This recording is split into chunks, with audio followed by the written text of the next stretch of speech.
What we do know is that it seems to be the more sessions you do, people continue to improve. So even though insurance typically will only cover 36 sessions, in some cases a few more, but generally 36 sessions for depression, in our clinical studies we've measured out far longer than that, right? And people continue to have improvement in their depression scores beyond session 36. Dropout rates for TMS are remarkably low.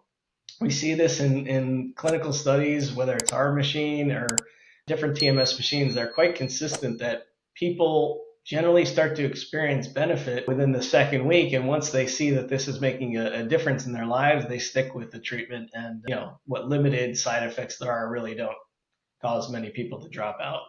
Now, you said that the sessions range from 3 minutes to 20 minutes. Can you tell me the difference or why it would take 3 minutes or why it would take 20 minutes? So the standard treatment that's been most studied is a 20-minute treatment, right? But there are sort of new modalities coming out. So one is called theta burst, right? And it's essentially using a different type of frequency and method of pulses that shrinks the treatment down to 3 minutes. Now, people still have to come into the office, right? And there's the intake process and discussion with the clinician. So whether it's 3 or 20 minutes, maybe doesn't have a huge impact on people's lives. But for those folks who do have some discomfort with the treatment or maybe have scheduling issues, the 3-minute option can be very valuable. And then another thing that's coming around is accelerated TMS options. And this is still being studied and reviewed in many cases by the FDA, but there are clinicians who are starting to look at, can we take these daily treatments that happen over the course of more than a month, shrink them down to a very truncated 5-day period, for example, where you might be doing multiple sessions in a day. And we've seen in some of the early research that can be a very effective treatment for folks as well. So it gives them an option that's maybe not as drawn out from a time perspective. One of the best practices that we learned about while at this conference in Salt Lake City was some of the providers were providing the minute session followed by the theta burst. And the theta burst can be 3, 6, or 9 minutes, depending on if you do 600, 1200, or 800 bursts, whatever you call them. We've started doing that because and we've seen some really good results from it. It's just a way to kind of on a session and only adding 3, 6, or 9 minutes onto the session.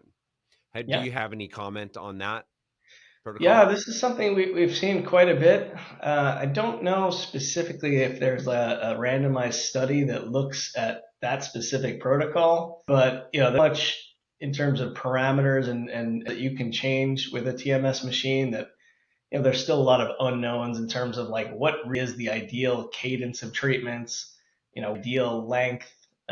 Should we space these out? Should we add, like you said, theta burst to a standard treatment? What we do know is that it seems to be the more sessions you do, people continue to improve.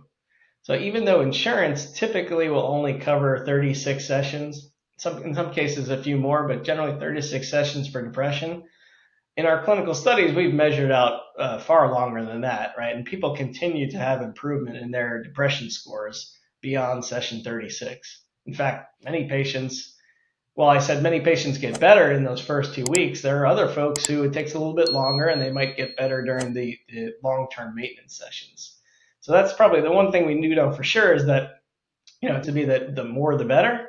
Right, but the question of how often to do them, damage people's chance of remission if they skip sessions is still a little bit unknown. To get a free copy of the 12-step guide that I created for you, click on the link in the description below. Yeah, and I guess the question is, can they receive too much? Well, if that's the case, I don't think we've found the threshold yet. Okay, and I know that there are insurance companies out there that will pre-approve for 60 sessions. Most are 36 sessions. Some will pre-approve for 60 sessions. And one of the things that we've done at Camelback Integrated Health and Wellness is, like I mentioned earlier, we'll do the deep TMS session, which is 20 minutes, and then we'll add on the theta burst of 3, 6, or 9 minutes, and we won't charge for it. We won't bill insurance for it. We just add it on because, to your point, some people are late responders. We want to make sure that people see the benefit. So that's why we kind of chose additional theta burst sessions on free of charge, and we don't bill insurance for it either. Well, and one of the nice things about TMS is that we had expanded clearance for what's called anxious depression. So it turns out, as you might expect, that the majority of people who have depression also suffer from anxiety. But instead of having to do two totally separate treatments and in at different times with different coils and targets, it turns out that the breadth of our stimulation actually does improve people's anxiety that's comorbid with their depression.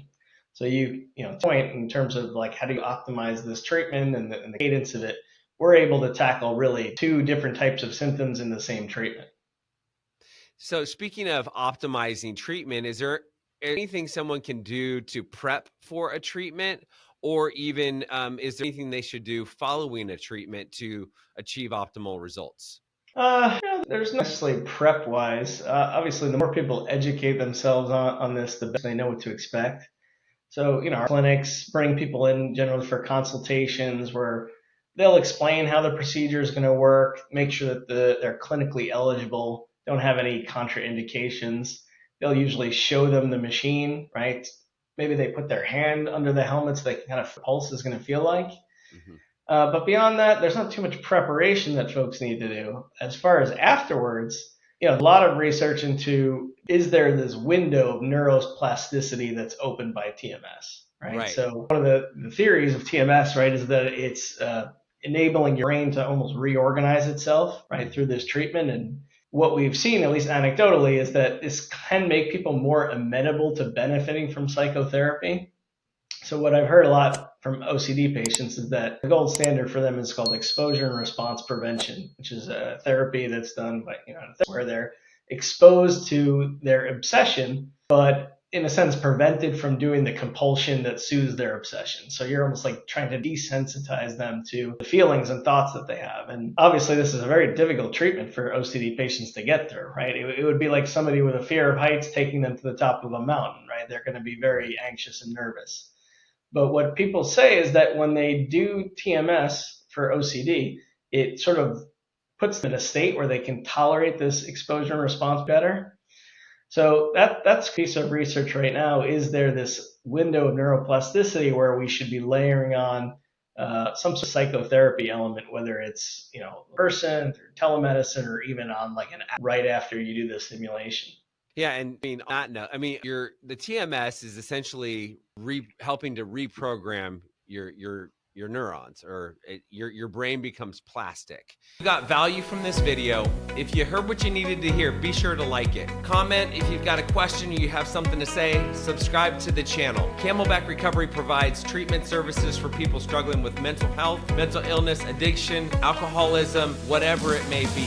So if you or a loved one is struggling and you need some guidance and you need some direction, reach out to us. Our contact information is down below, or you can go to our website, CamelbackRecovery.com, whether it be detox, inpatient treatment, outpatient treatment, sober living, recovery coaching, sober companion services, whatever it may be. Like I said, we can either help you or make sure that you get sent in the right direction.